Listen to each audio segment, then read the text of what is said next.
Everyone, it's Congressman Rick Larsen with my weekly recap with Rick. I'm kind of doing it in a room with the windows closed. There's the light in the back. It's just really not very well backlit. I'll try to get outside once the weather changes next time, but I'll be home next week visiting folks. We'll be doing some virtual meetings with superintendents of schools around the area. Hear from them what the reopening plans are for local schools.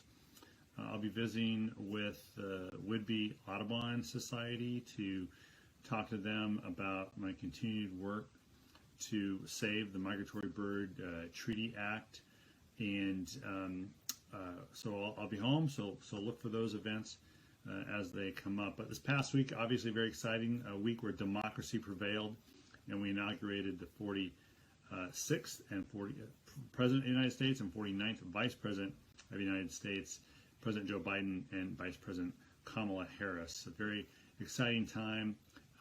It was a day of history and a day of hope on Wednesday, January 20th, and I was glad to watch it like most of you did on TV.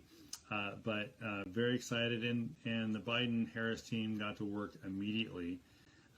They have sent up to the Capitol Hill an immigration reform bill.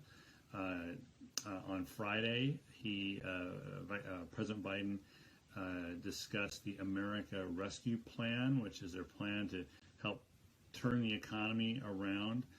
In addition to that, he signed several executive orders that include invoking the Defense Production Act to increase the supply of PPE, of masks, to increase the supply of testing services that are out there as well.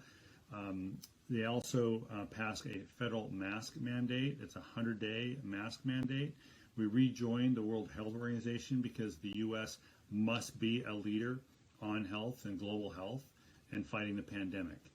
We rejoined the Paris Climate Change Treaty because the U.S. must be a leader in fighting climate change as well. And that was another executive order.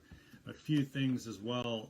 We should expect to see a executive order to direct the CDC, the Centers for Disease Control, to extend the moratorium on evictions through at least March 31st. The president signed an executive order to repeal or to support DACA and the Dreamers. There's additional work that's being done.